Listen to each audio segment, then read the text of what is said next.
Good evening. Tonight, a new story just out in the Washington Post says Russian Ambassador Sergei Kislyak told his Kremlin bosses that he did, in fact, talk about campaign matters with then Senator Jeff Sessions.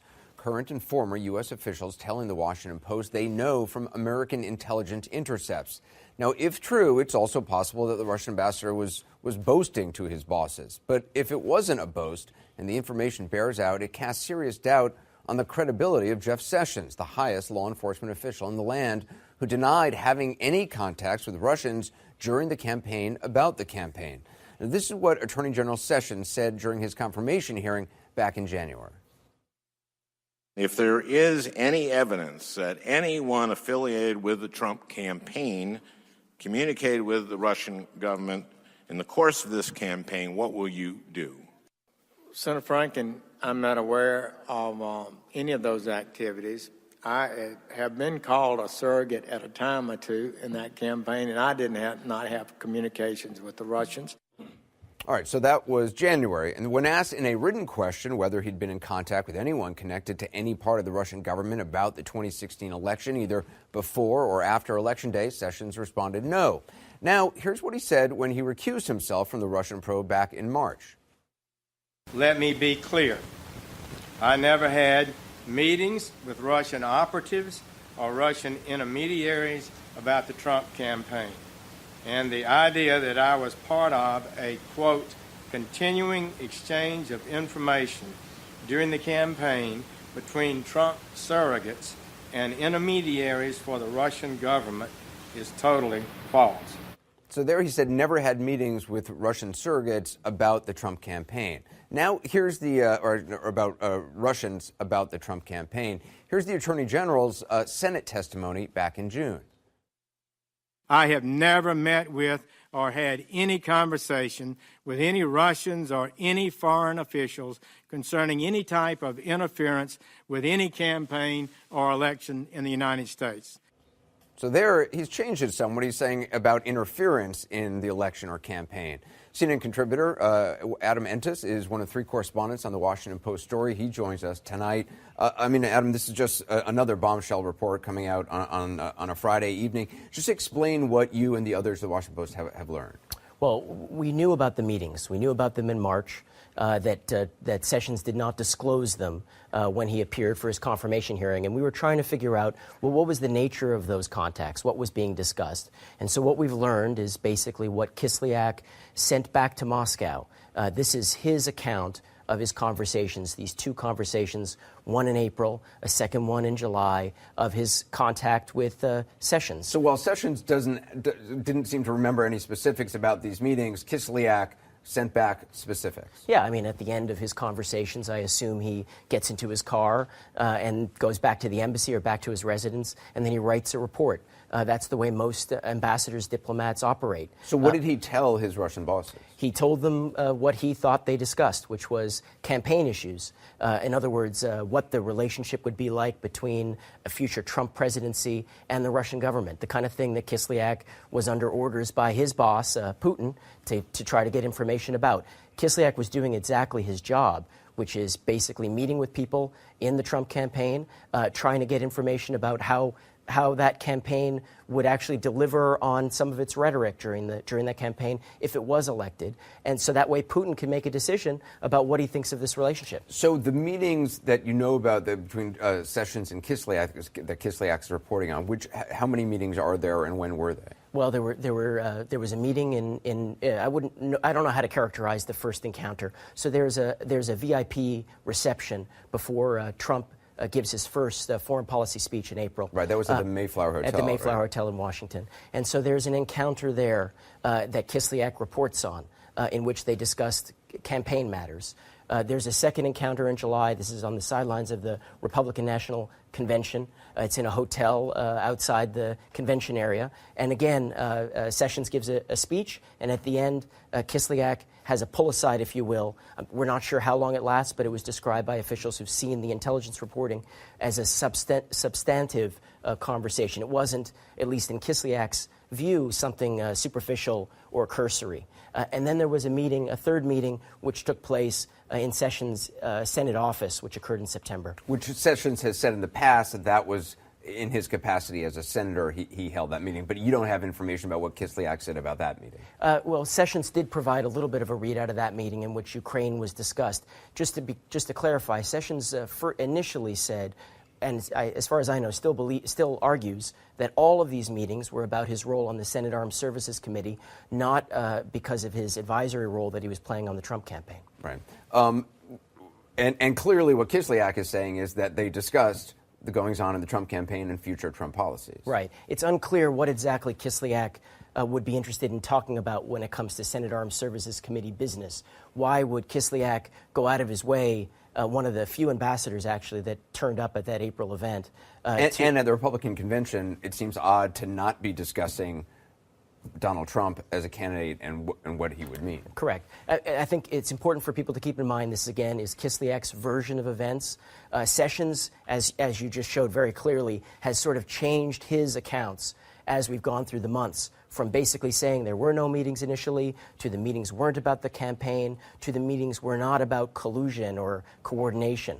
So, either he doesn't recall clearly what they are, and maybe shouldn't have said what he said initially, or he is not telling us the full account. And you hinted at this, but it's important to point out it's very possible that Kislyak is bragging to his Russian bosses, kind of making himself more important, saying, "Oh, I've had substantive discussions, and this is what they discussed," and sort of trying to build his own credentials. He could be trying to impress his superiors by showing how much access he has in Washington.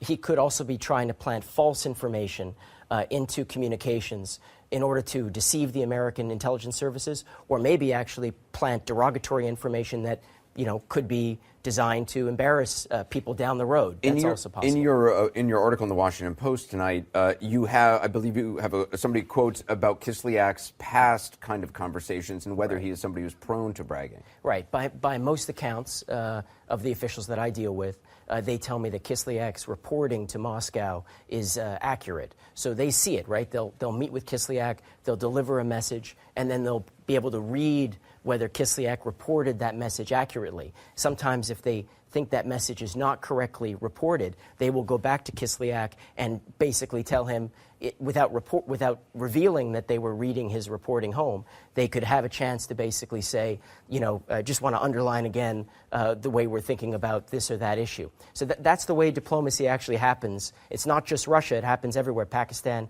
you name it, that's the way we have these conversations. Adam, just hold on for a moment. We've just gotten a statement from a Justice Department spokeswoman. I'm going to read it to you. Obviously, I cannot comment on the reliability of what anonymous sources describe in a wholly uncorroborated intelligence intercept that the Washington Post has not seen and that has not been provided to me. But the Attorney General stands by his testimony from just last month before the Senate Intelligence Committee when he specifically addressed this and said that he, quote, never met with or had any conversations with any Russians or any foreign officials concerning any type of interference with any campaign or election. Interesting that what they're specifying is he stands by that he didn't have any conversations about interference in the election. They're not saying he stands by the March statement that he had absolutely no contact about the campaign. Right. They actually sent us that same statement before we published our story. So, yeah, they're addressing an issue that really isn't the subject of the story, which is I have no information to suggest that Kislyak spoke to him about that issue of coordination or interference in the election. Also, Adam, I mean, this could not come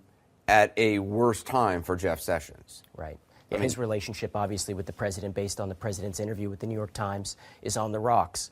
And the president in that interview criticized the way Sessions handled his answers to questions during his confirmation hearing. So again, Sessions seems to be kind of a moving target when it comes to explaining those interactions he had with Kislyak. Right, and the president just in the New York Times interview 2 days ago, I guess it was, or maybe yesterday, it all blends together now, expressing his anger that Sessions did recuse himself.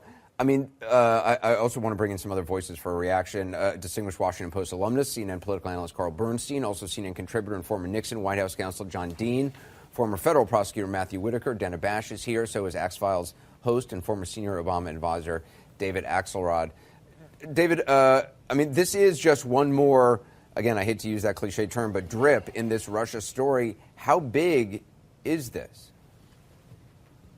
Well, it's obviously big for Jeff Sessions. It impugns him in a way at a time, as you point out, that is very, very inconvenient because he seems to be on the rocks as it is. I think he will argue what he has, which is these are uncorroborated and there's no verification of them other than the representation of Kislyak in these cables. It is interesting, as you point out, that he has moved the goalposts. So he's now saying we didn't talk about interference in the campaign, but if he was having conversations with Kislyak as a representative of the Trump campaign, giving him a sense of what Trump would do as president and indicating that he would take a different approach to issues like sanctions, that seems like a big thumbs up to Moscow if they were considering how deeply they wanted to invest in this campaign. So it could give in the short run the president the means to rock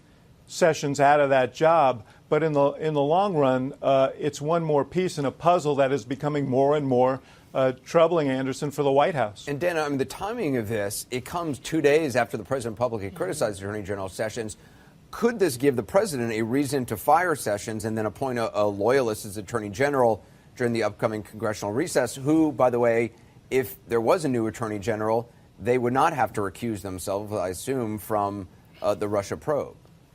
That's exactly right. Look, that is all possible. Don't want to get too far into sort of the weeds of the Senate and how their recesses work. But over the past, 8 years or so, and David can probably remember this more than I because it happened mostly when President Obama was in the White House. The sort of Senate and the senators, particularly those of the opposing party of that person in the White House,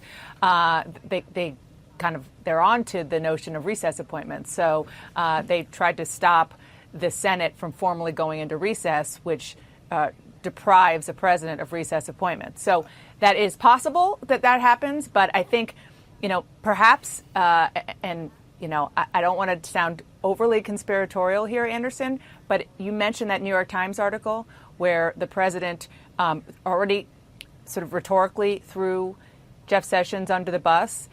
This almost seems like somebody is putting the bus in reverse, backing up, going forward, backing up. I mean, it doesn't seem to be an accident that this comes at a time that Jeff Sessions is vulnerable. You're saying, it's a theory, but the theory that it actually plays into what the president wants, which is to get rid of Jeff Sessions. Carl, I mean, do you think that's possible? It's possible, but I think we need to look at a couple other things. First of all, at the time, Jeff Sessions had been named the head of national security policy for the Trump campaign. Very important. We need to find out from Sessions, probably the Congress needs to call him back very soon and get a full explanation of all of his conversations with Russians. But really what's most interesting here is what might have Sessions said to the candidate, to Donald Trump, about these and any other discussions he had with Russians. Because now we're playing with the word collusion, we're playing with the word interference, but now we're beginning to see why these investigations are moving so close and why the President of the United States is so concerned that they're closing in on him, his family, his dealings with Russians. Pieces are starting to fall together. There can be some innocent explanations for all kinds of things. But we now need to know a lot more about how it is that all of these discussions took place. What does it say that the Attorney General of the United States, the highest law enforcement official in the land, has to be called back a third time to testify under oath to try to explain what you would think a panel of senators or folks on Capitol Hill could have gotten out of him in 2 appearances on Capitol Hill already? It says clearly that he has not been forthcoming, that he has very carefully chosen his words to give only as much as he wants to give without giving a full version of what occurred, trying to perhaps to avoid a perjury charge as he continues to go through these motions. We don't know where this is going to go, but it's clear the highest law enforcement official in the country has not been forthcoming with the Congress of the United States, unless by some chance these intercepts turn out to be braggadocio. But we'll find out what the intercepts are. Mueller will find out what the intercepts are. The Congress and the intelligence committees will find out what the intercepts are. But there also is the question, what did Jeff Sessions and the candidate, Donald Trump, discuss about Russia and these conversations? Well, it's the same question of what did Donald Trump Jr. and his father discuss, exactly if anything. Right. It's exactly Adam, right. the Justice Department is going after, unnamed sources, uncorroborated. It is accurate to say you have not heard these intercepts. No, I have not heard these intercepts. But you've talked to... We've talked to multiple current and former officials who described it, and I think we can all understand why we use anonymous sources. This same Justice Department conducts leak investigations, and if we did not provide that anonymity, we would not be getting the information that we're able to provide to basically fact-check these officials, right? And, there's been a pattern in dealing with this Russia story where obviously initially we're told the meetings never happened, then we're told they're about something else, and then we find out actually there's intelligence showing that they were about something completely different. That exact same thing kind of happened with Mike Flynn, right? We found out about the conversations. They tell us it's about something. It turns out it's not about that. And then officials basically revealed elements of intelligence which showed what actually was discussed. And the truth is, it's only once it becomes public, it's only once you or the New York Times or the CNN or whoever uncovers it that then something changed. Mike Flynn only was fired after the story went public. Right. John, just yesterday, Attorney General Sessions said that he would stay on the job, quote, as long as that is appropriate. Do you think it's appropriate for him to stay on the job? Oh, John Dean? Oh, we lost his audio. John, we lost your audio. We'll try to get it back. Dana, what are the chances that he will not stay on the job? Look, who would have thought that after the President of the United States says the kind of things that he said about his Attorney General to the New York Times, trashing him, that he would decide to stay? But he did.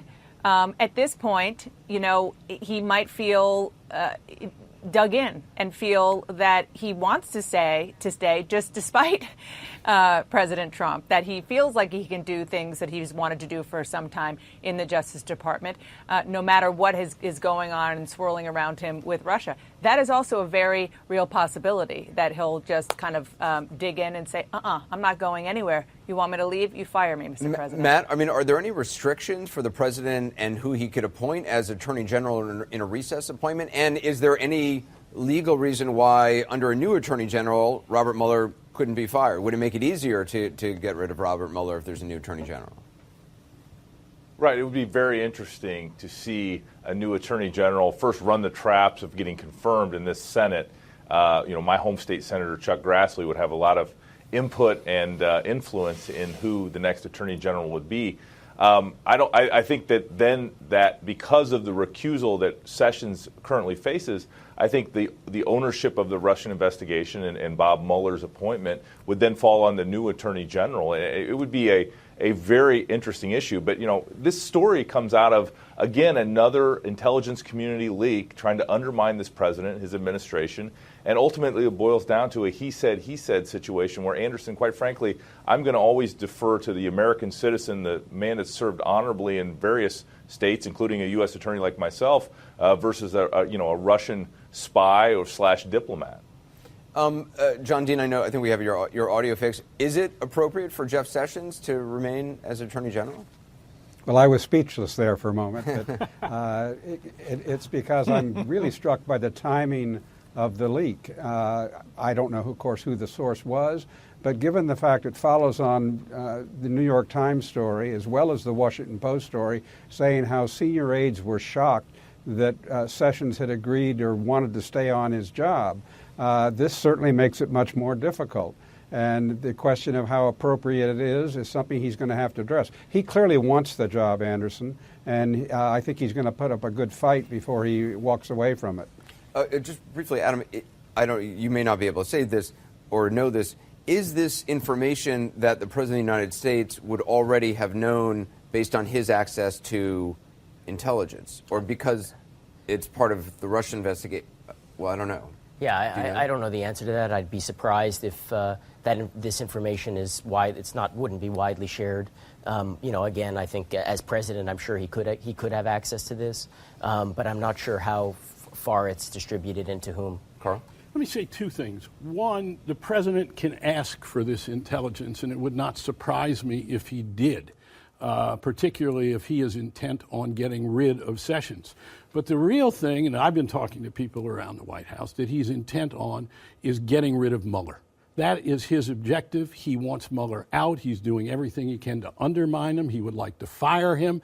And there is a possibility that this disclosure could give him the mechanism, as we're talking about, as Dan is talking about, to do that through a combination of recess appointments and other internecine mechanisms. But that's his ultimate goal. He wants this investigation stopped. Yes, he's talking about pardons, but he doesn't want to go there. He would like to end the investigation. And Adam, just so I'm clear, if there is a new attorney general appointed, and then does he or she oversee Robert Mueller's investigation?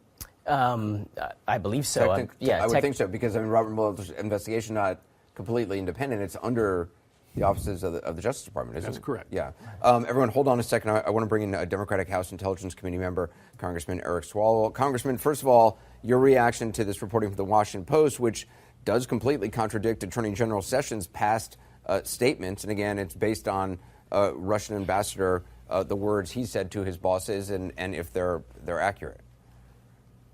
Good evening, Anderson. Attorney General Sessions should no longer serve. I believe for other reasons. He's already lost the trust of the American people. He wasn't forthcoming about his contacts with Russia as they were interfering in our campaign. He participated in the firing of James Comey, which was improper. And so we now cannot trust his word. And so with respect to this report, I will just say that as far as anything Jeff Sessions has said about his contacts with Russia, we should be able to corroborate or contradict those statements with all of the evidence and be able to review that. But for now, you need your top law enforcement official to be trusted, and he simply is not trusted. And this is a time for Congress to thoughtfully and aggressively put a check on this president. So you're saying he should step down? Yes. Are you concerned at all, as a Democrat, are you concerned at all about whomever might replace him and what impact that might have on the Mueller investigation?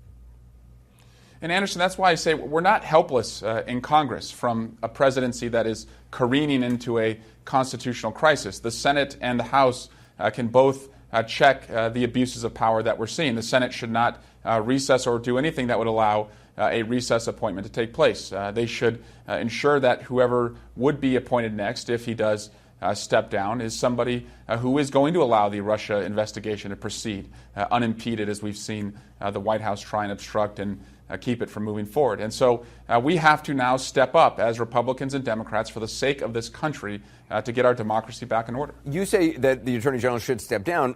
If, in fact, Ambassador Kislyak was just bragging, was just making this up, whether for nefarious purposes to confuse U.S. intelligence or to somehow affect investigations or the operation of the Trump administration, if he does step down and the ambassador was lying, isn't that playing into their hands or taking action based on a lie? Yeah, and Anderson, I'm not even speaking with respect to the report today in the Washington Post. I can't comment on that one way or the other. What I am saying is he's already been found to not be fully forthcoming with the American people about his contacts with Russia while they were meddling in our elections. He participated in the firing of Comey, which again I think was improper considering that he had told the American people he had recused himself, and now you see that he doesn't have the confidence of the president. For all of those reasons, so that the Justice Department can function without this chaos, I don't think he should any longer be the Attorney General. I actually think Congress should step up and make sure that whoever is there next can lead it in a way that it can conduct the Russia investigation and the other business that we need the Justice Department to do. Congressman, it's kind of weird. In March, he said very point blank, very strongly, I had no contact with Russians, during the campaign, about the campaign. And then he amends that to, I had no contact with Russians about any, interference in any election or campaign. Do you believe the Attorney General needs to be called back a third time to testify under oath for a third time just to try to clear this matter up?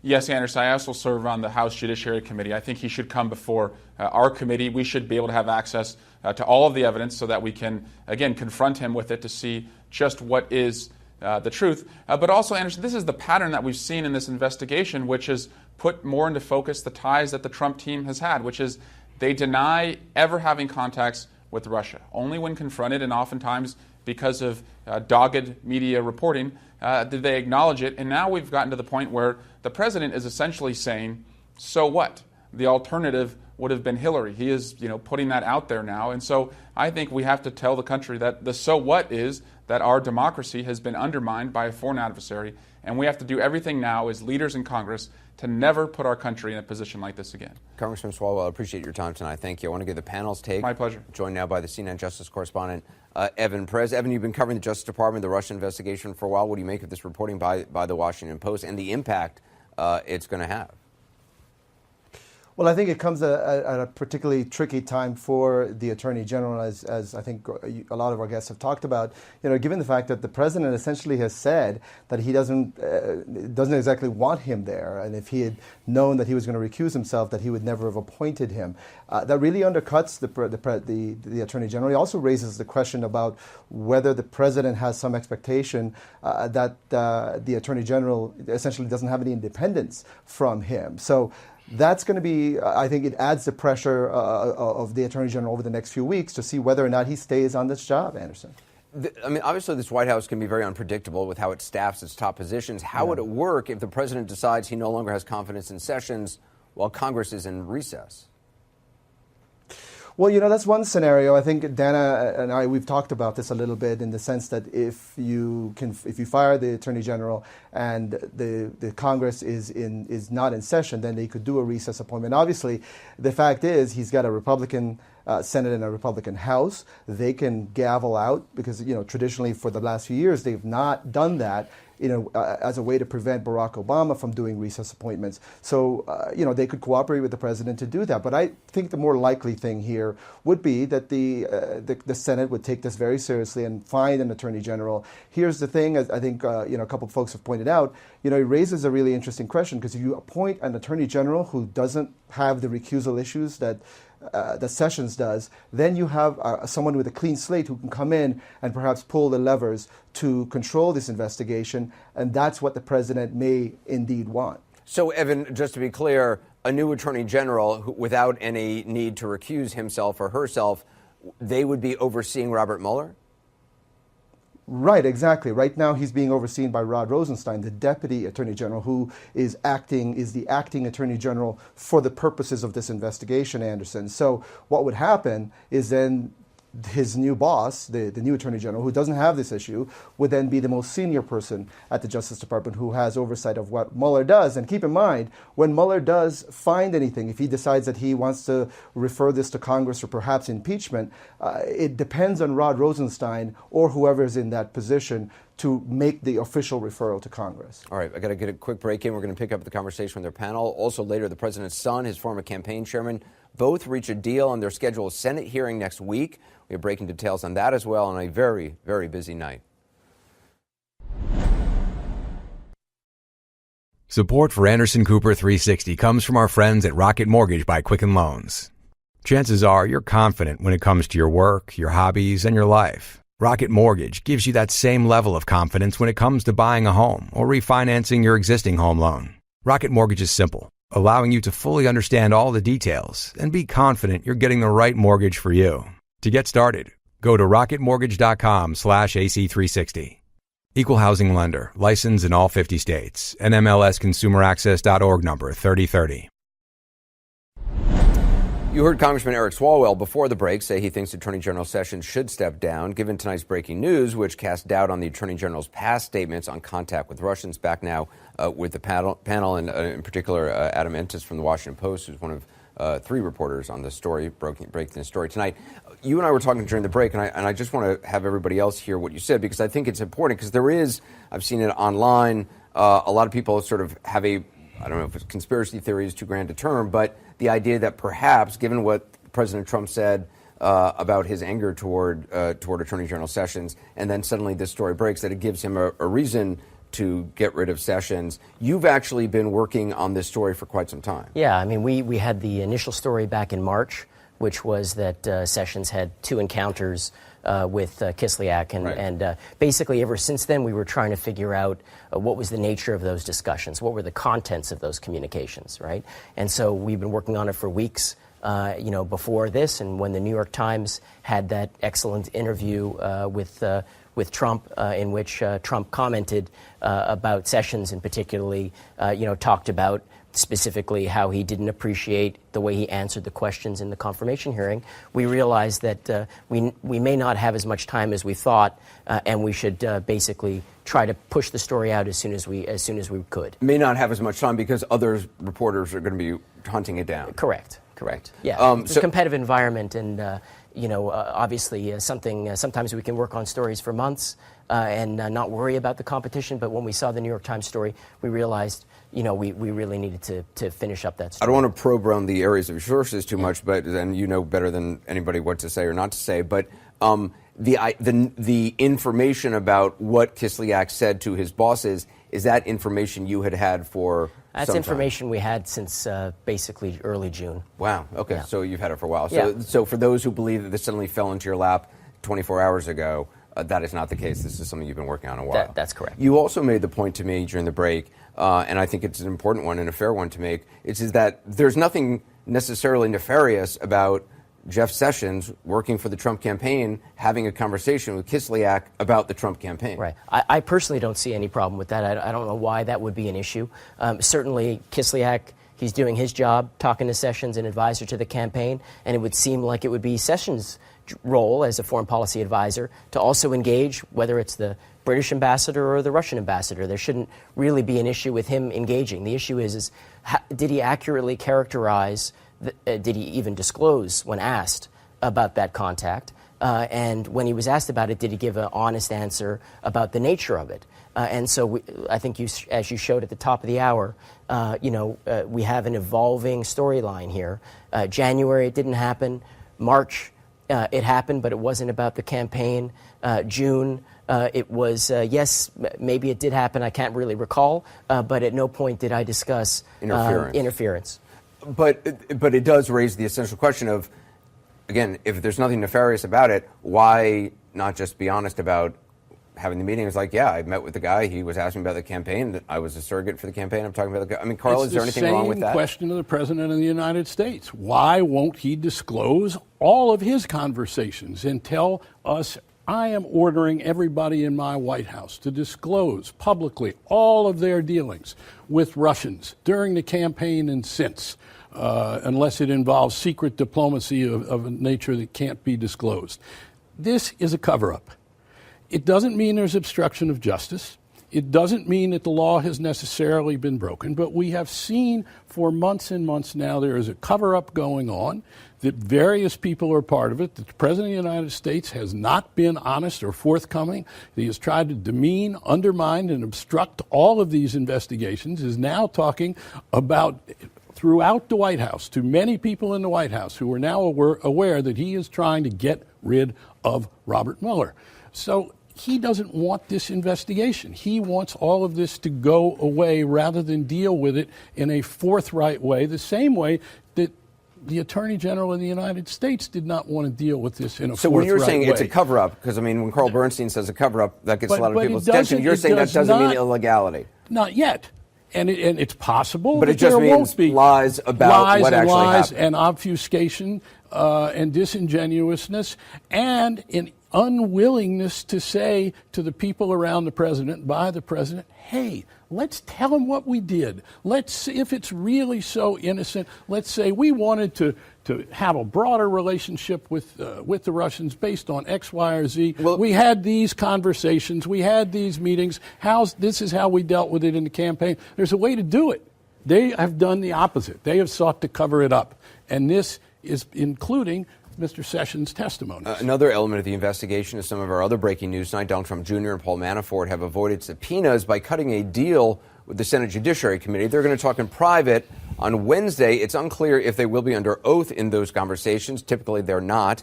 Here's what Trump Jr. promised just last week. You said in a tweet you would fully cooperate with any investigation. Of course. Completely. 100%. Turn over everything that they want, and you feel you already have. Yes, sir. Yeah, and you have nothing to hide. You want to be, and that means you'll testify under oath, all of that. All of it. CNN's Manu Raju joins me now with the latest from Capitol. First of all, Manu, when Donald Trump Jr. said he thinks he's already turned over everything, I mean, he revealed some emails. We don't know if it's the full email chain on that meeting, but we don't know if there are other emails. I mean, there could be a whole host of emails about this meeting or about the results of it or subsequent phone conversations. What are you learning about what's going to happen next week? Because there was a lot of talk that they were going to testify publicly on Wednesday. That's not going to happen. Yeah, that's not going to happen. It's because of this deal that was cut behind the scenes after a series of active negotiations. The deal entails providing more documents, those documents that you were just referring to. Donald Trump Jr., any contacts that may have occurred, including that Trump Tower meeting that he had met with Russians in an effort to try to get dirt on the Clintons, as well as with Paul Manafort to provide some more records. And those two men have agreed to have a private interview with members of the Senate Judiciary Committee and the staff as well. Now, there's no date yet set, Anderson, for that private interview. And at this point, it's unclear if they will appear publicly. But the committee did issue a subpoena for another witness who's expected to come on Wednesday. That was Glenn Simpson, the co-founder of the firm Fusion GPS, which, of course, was behind that now infamous Russian dossier. Mr. Simpson's representative saying that they believe this hearing is a pretext, an effort to throw cold water on the issue of collusion with Russian officials and Trump officials. That's why he is not appearing next Wednesday. But this deal cut with Paul Manafort and Donald Trump Jr. has avoided the notion of subpoenas for now. I want to bring in our panel. A lot to discuss. CNN political analyst Carl Bernstein, former U.S. attorney in Iowa, Matthew Whitaker, CNN chief political correspondent Dana Bash, and Adam Antis for the Washington Post is here with us as well. Dana, the negotiations the senators are having with Donald Trump Jr. and Manafort, what would they be negotiating exactly? Could it include the scope of the questions that either man could be asked, or is it just the scope of the information that they're expected to turn over? Probably more likely the information.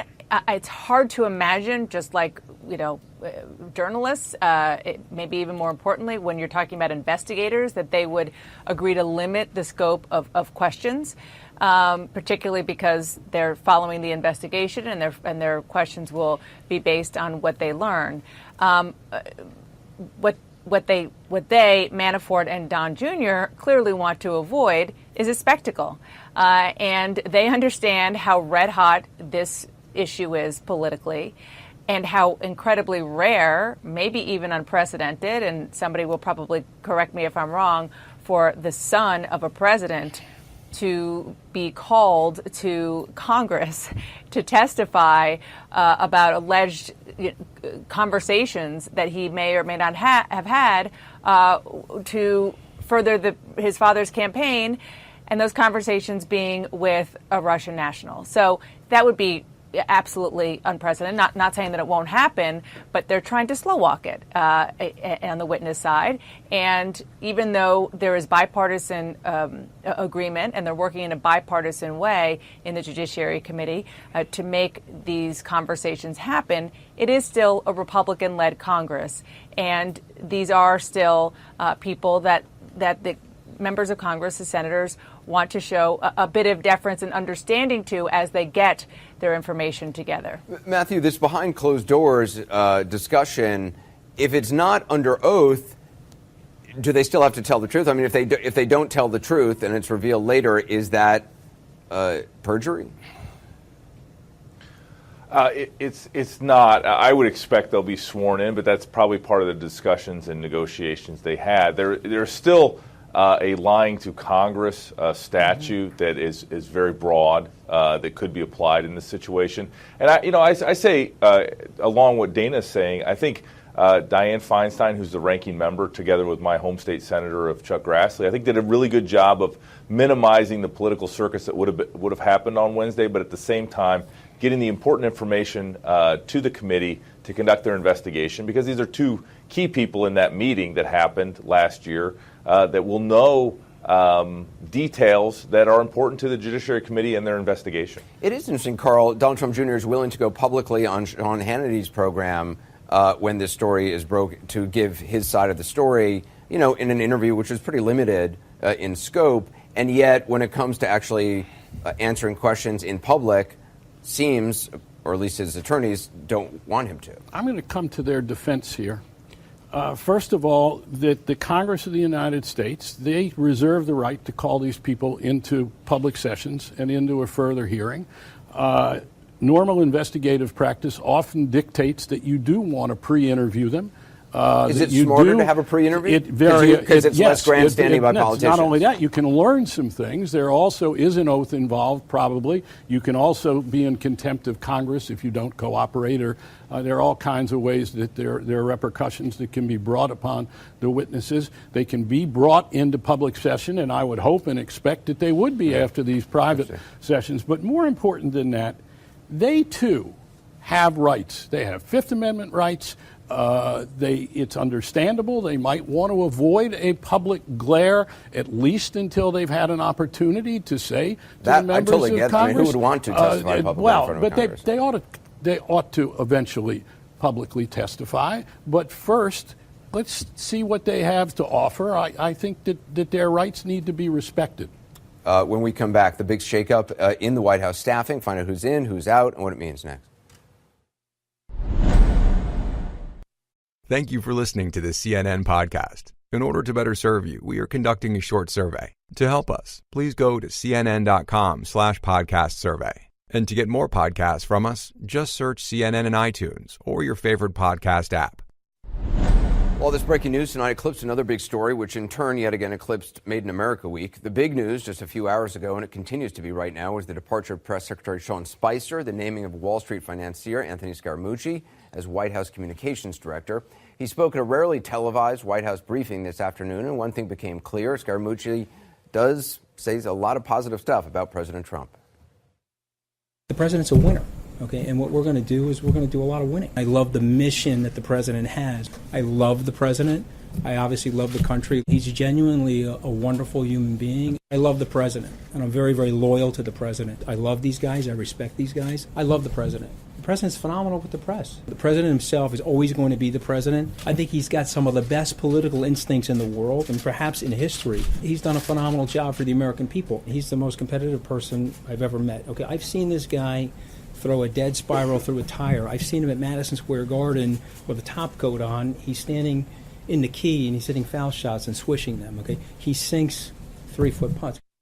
To his credit, he tried to answer as many questions as possible, which is something we don't see a lot in that briefing room, and it was televised. Also, Sarah Huckabee Sanders has been named the press spokesperson. Details now from CNN's Sarah Murray at the White House, who joins us.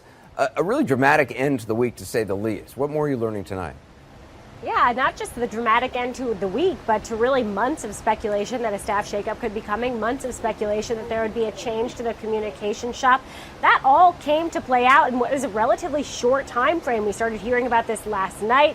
It became clear that this is what the president wanted, but that he was doing this in many ways of his own accord without the advice of some of his top advisors. Look, this is a president who feels very much like he is under siege in this White House between the Russia investigations at the Justice Department as well as on Capitol Hill. And he felt in many ways exposed, like he wanted this job filled by someone he sees as a killer, someone who is going to go out and defend him. And that is how he sees Anthony Scaramucci. Now, it's not Scaramucci's job to be at the podium in front of us every day. He's the communications director.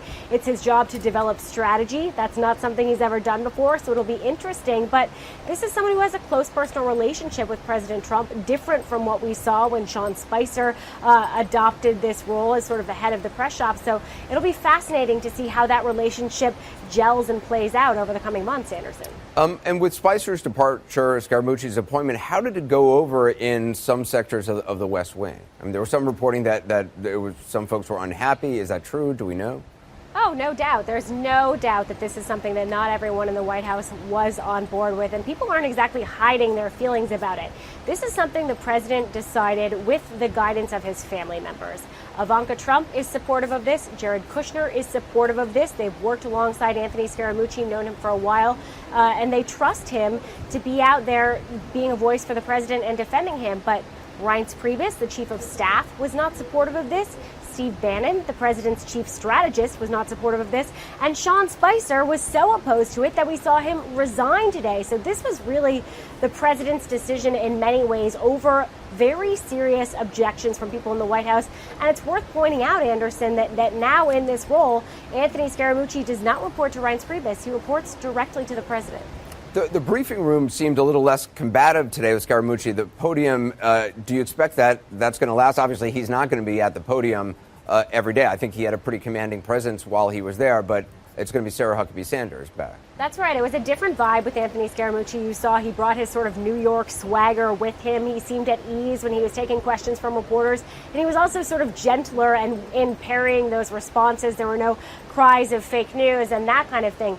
It will be fascinating to see if this changes the tone from the top down. Sean Spicer really set the tone on the first time he ever gave a briefing when he was talking about inauguration crowd sizes. He relied on faulty information and made it clear that he was going to go to battle with the press. And I think he and Sarah Huckabee Sanders have really kept that up in a lot of ways, day in and day out. That certainly has not been Scaramucci's relationship with different media outlets. He has a lot of close relationships with news outlets, but we'll see. This is the kind of job that's very difficult to do. It wears on you. Today, Scaramucci did not have to answer for anything the president had tweeted. He didn't have to answer for very many things the president has said that are not rooted in fact. That will change in the months ahead, and we'll see how he deals with it and how his relationship with the president fares as a result of it. Sarah Murray, thanks very much. Joining us now, people who have spoken for, spoken to, a written award-winning news copy about presidents, including this one. David Axelrod, Jen Psaki, Carl Bernstein, Michael D'Antonio, and Jason Miller. David, why quit now? I mean, was this just a culmination of events for Sean Spicer, or do you think this had specifically to do with the hiring of Scaramucci? Well, Anderson, I'd say of all the pools that develop in Washington, all the betting that goes on, I think one of the most prominent was exactly how long Sean Spicer would last. Some people had, Easter. Some people had July 4th. Some people had Labor Day. I don't know anybody who had Christmas, because this has been a very, very difficult relationship from the beginning. It is hard to speak for this president because you make representations, presumably with his approval, and then he will take it in a completely different direction, often cutting you off at the knees, costing you your credibility. So I don't think that Spicer was terribly comfortable over time in that role. And then, Scaramucci ostensibly is going to be the communications director in the White House. Now, his whole background is in finance. He has no background in White House communications. Jen Psaki is sitting there. Jen was a White House communications director. It is a very complex job, and it's a planning job. Apparently, he was hired to be kind of a preening peacock on TV and defend the president. But, the thing that stunned me more than anything was that he said, I told the president that we need to let him be himself. We need to let him express his full identity. Was the president feeling restrained? I didn't get that sense. It seems to me that he has spoken his mind time and time and time again, and that often is what gets him in trouble, and it makes planning impossible. So if that is the philosophy of the new communications director, I don't think it bodes well for the White House in the long term. Yeah, Jen, I mean, what is the job of a communications director compared to the person who's doing the briefings in the room? And how difficult is it for anybody, to David's point, in this White House where they say one thing during the day and then oftentimes the president, seems to contradict it within 24 hours online? Well, incredibly difficult for anybody who's speaking on behalf of this president sitting in the White House. The job, as David referenced, of the communications director, the press secretary is the fireman who's dealing with the incoming press inquiries and things that are blowing up on a daily basis. The communications director's job is to see around the corner and to think about the strategy and how you're going to position the White House policies and the president 6 months, a year from now. That takes a lot of work directly with the president, working hand in hand. Now, Scaramucci clearly reportedly has a close relationship, so that's good, but it's far more than being comfortable at the podium. You're a key partner with the policy teams, working with them on policy rollouts and announcements, approaching things that are terrible that are going to happen, and there is a lot of deep policy work and thinking and strategy that happens. He doesn't have experience doing that, and I think that's probably going to be a big challenge for him. Jason, how big? I mean, to me, how big the I guess that's one challenge. He's obviously got a very impressive business record, but just the challenge of if it's a planning job and planning a month out or 6 months out. I mean, you can plan all the Made in America weeks you want, but if the president starts the week off by tweeting about something else that's going to dominate the news cycle, the best laid plans are going to get tossed out the window.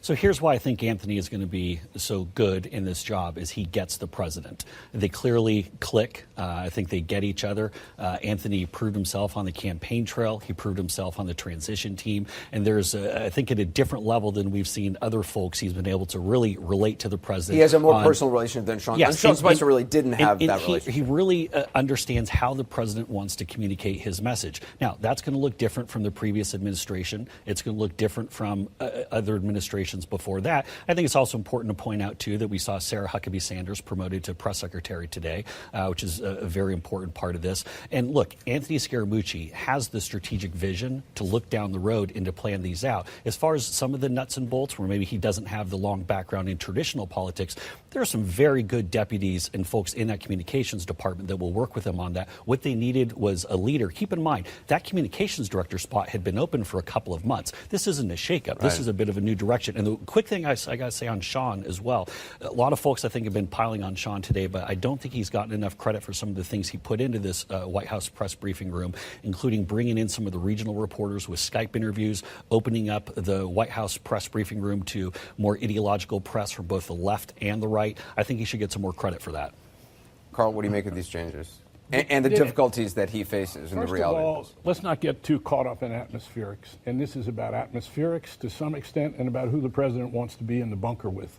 But really what we're talking about throughout all of this is the conduct of the President of the United States and how the White House is trying to explain the conduct of the President of the United States. And that conduct, especially of late, is aimed at undermining the judicial system and integrity of the United States.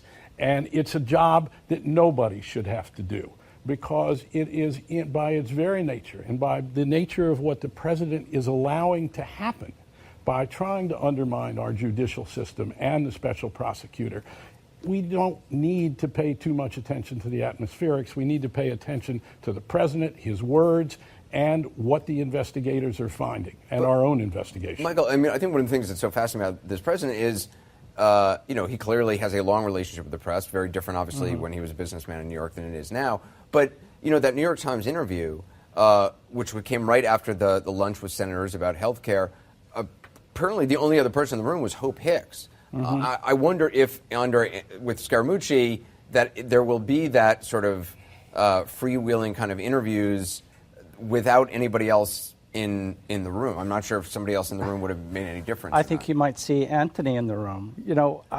When I saw him speak today, I thought that if the president could have an all-billionaire team with the uniforms by Brioni, this would be the guy. He wants the atmospherics to fit a certain template. And Carl is right that no one should have to explain a cover-up if it's underway. No one should have to back and fill. But this is the reality with Donald Trump. He is a guy who's going to go his own way, and he'll go 3 different ways, sometimes before lunch. And I think Scaramucci is saying, I love this man many times, him saying, I'm here to serve him.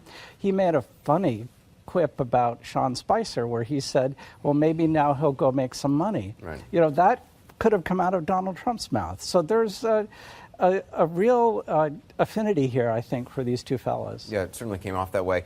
Ready to discover your next podcast? Download A Long Road Home. A Long Road Home is a series of real-world stories about the people behind the apps you use every day. In our first season, we tell the story of Chol Charles Ryu, who is a refugee that escaped North Korea when he was 17. Against all odds, Charles has survived being abandoned by his family, becoming a prisoner to the North Korean government, and being an indentured slave in a coal mine to now become a Lyft driver and software engineering student in Silicon Valley. Here's a quick preview of our conversation with Charles. North Korea is my hometown.